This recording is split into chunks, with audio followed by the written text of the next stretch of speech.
All right, so I'm outside of a 2020 Honda CRV. This is the LX, your base model. Some changes to this I just learned about.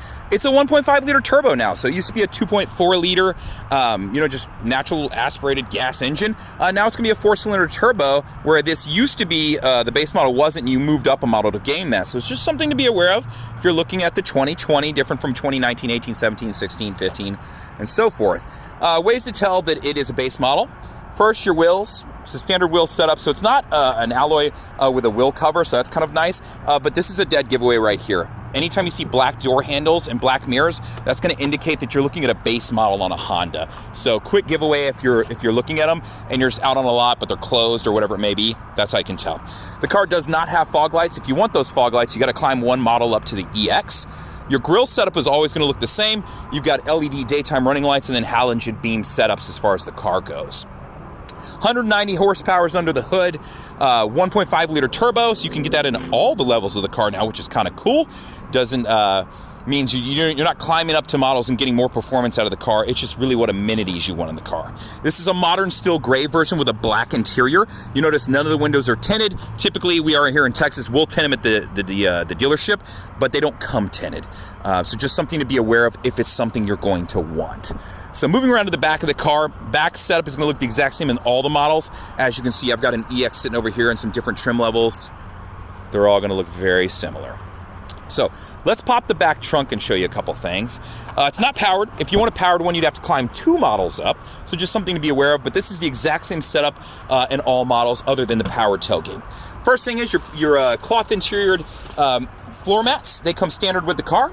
Down here, you've got your jack and your accessories along with your spare. Your spare is full diameter, which means full height, just not full width. So it's kind of nice to know it's not a donut, and 2, it's not a tire repair kit, because I'm not a fan of those. I live in a city full of a lot of construction. You can see that I have a lip here right now, which I like if you have groceries and you don't want them to slide around. But if camping went awry and I want this to be flat because I'm going to throw my seats down and sleep in here, I want to be able to make that flush, which is what I just did. And then I can throw it on my seats from the back here. I've got handles to be able to do so. This one's stiff. So this way I can lay them down. Let's see if I got the seats pushed too hard forward. But let's throw some seats forward and we'll show you. Neither seat is powered in the LX model.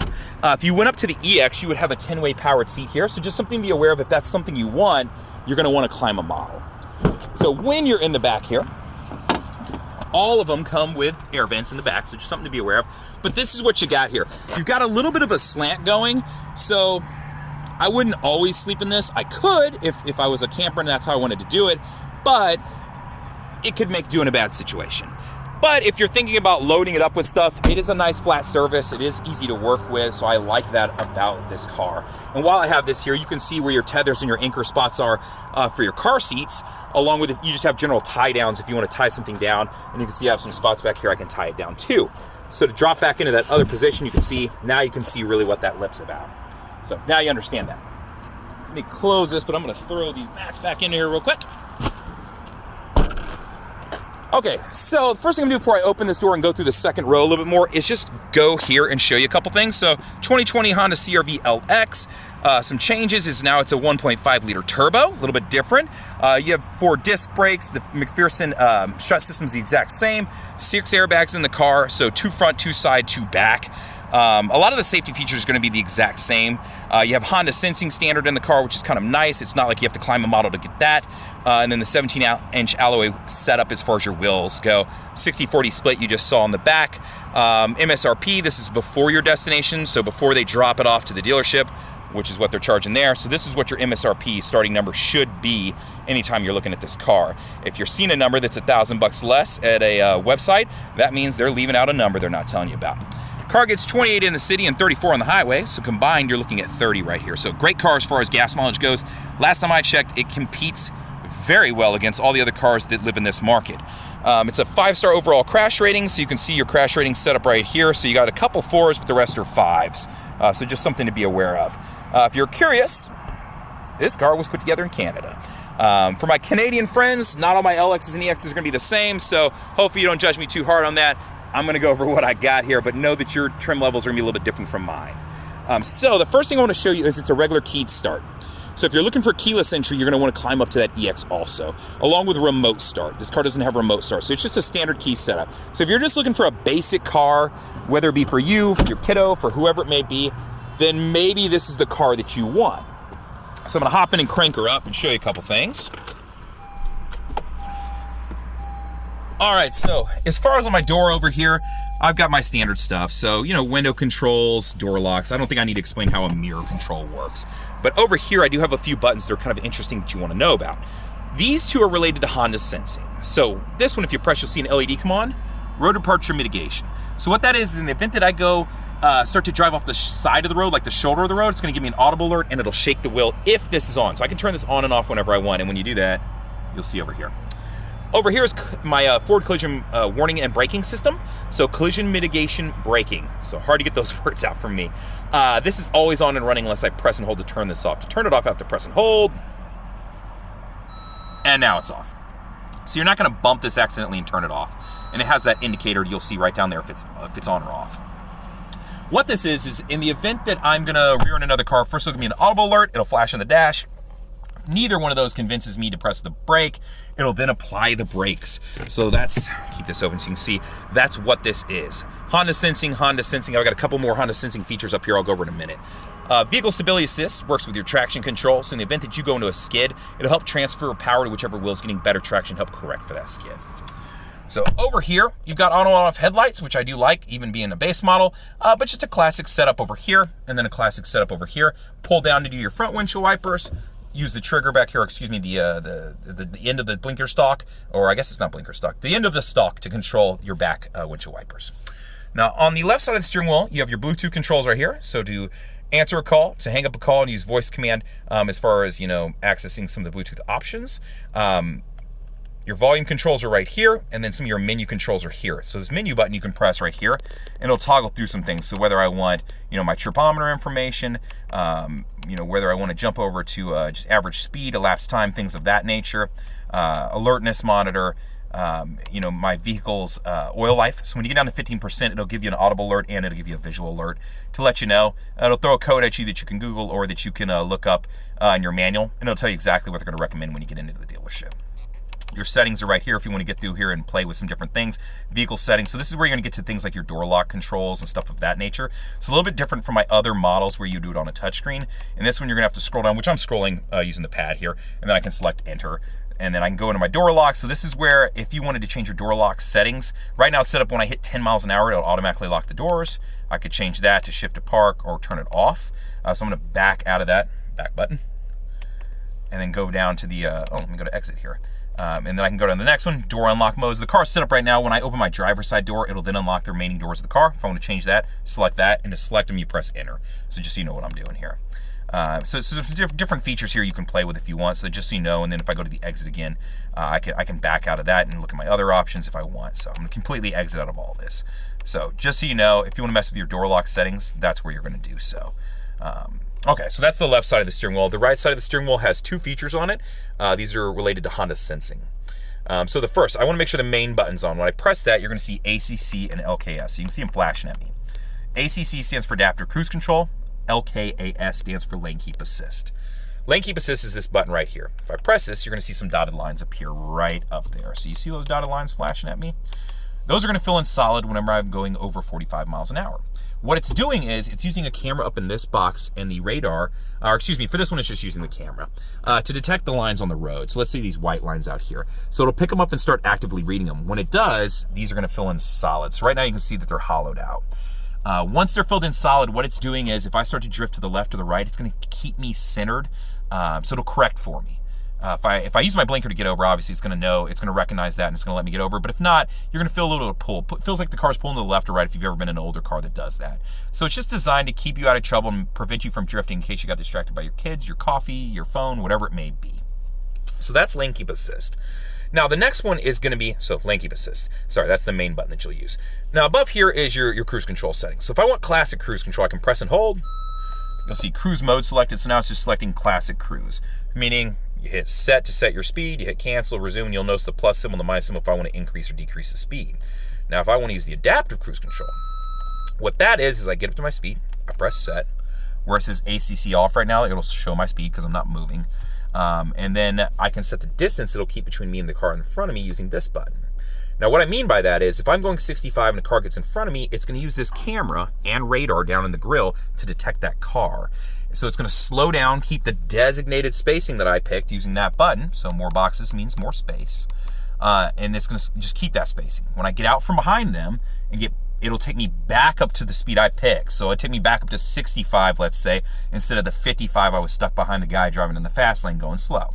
So that's what this features. So I don't have to turn my cruise control on and off or cancel, resume, and all that.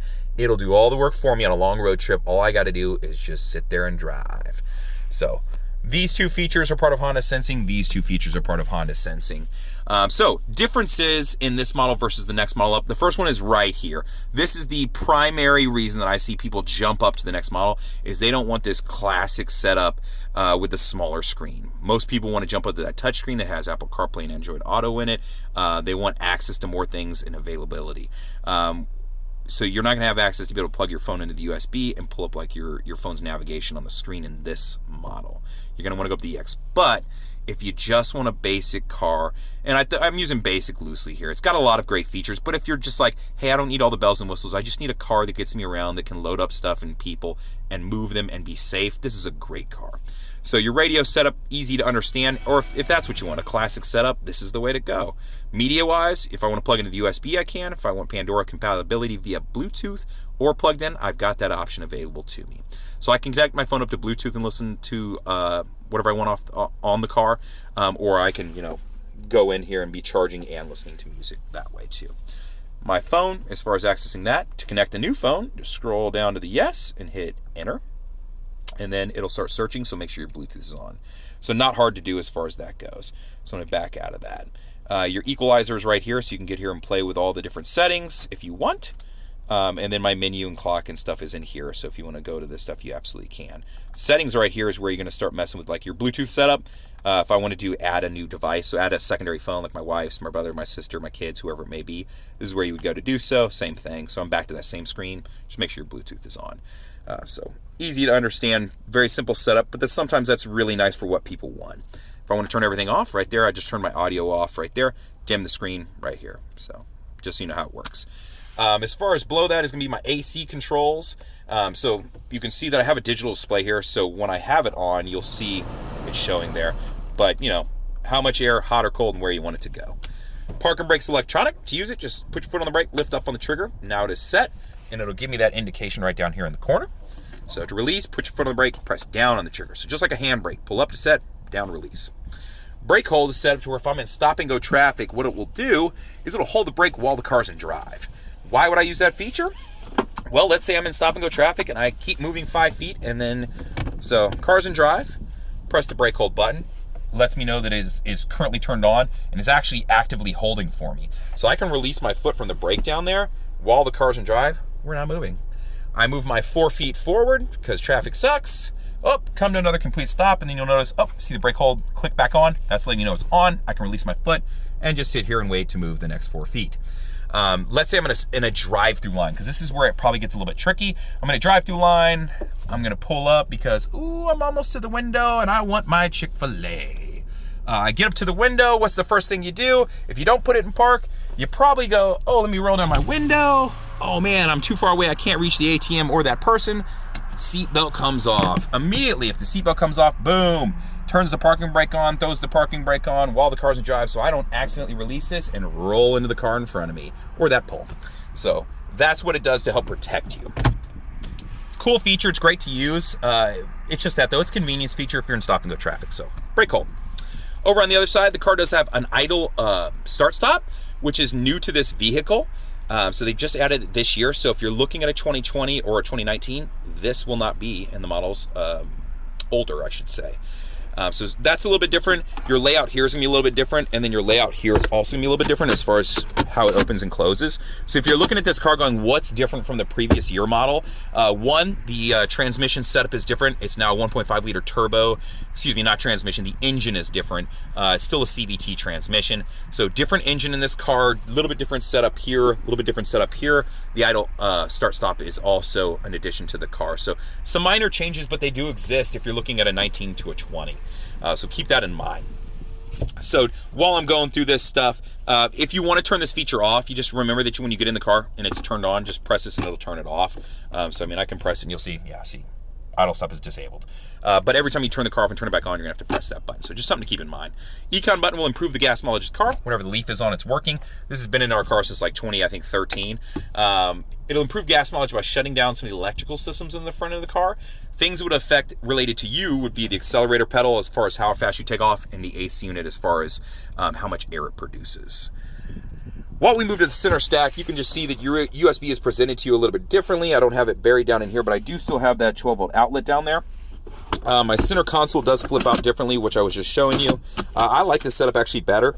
The old one, you could flip it out and move it around, but I felt like it a little bit more flimsy. So this one's a little bit nicer as far as that goes. And then sliding armrest, so if I have to slide my seat way far forward because I'm a tiny person, I still have access to be able to use this on my arm. In this car, I don't have the moonroof. If you want that, you got to move up to the EX, but that's not usually a game ender for most people I talk to. Then your standard setup, mirror controls, and what I call new car stuff. This is, if you want these lit, you got to move up to the EX. And then, you know, hey, I got this to keep an eye on the kiddos in the back. Excuse me.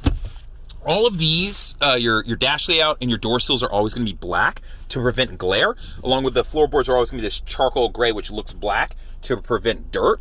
The things that would change color if I wanted, so if I was getting this model with the gray interior, would be my door panels layout would be gray and my seats would be gray. The rest will remain black. And what color gray, if you're curious? Yeah, that gray. So you can see the roof is actually lined with that gray already. So that's the color gray it would be, in case you're curious. So that's, well, I'll show you the backup camera. We almost forgot here. So backup camera is displayed in the 5-inch screen. It's just not as big as a 7-inch in the other cars, but that's really not the end of the world.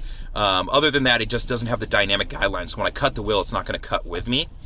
So just something to keep in mind. I still do have the 3 views though. So I've got a wide angle view, standard backup camera, and this one's aimed straight down. So this dotted line is where the hatch opens to. So if you're backing up to your garage when it's raining, that's how much space you need. And the solid line is for parallel parking. So if I'm going to be parking up next to somebody, I want to have their car on the other side of this to give them enough room to get out or me to get out. And how I toggle between those is using this button over here.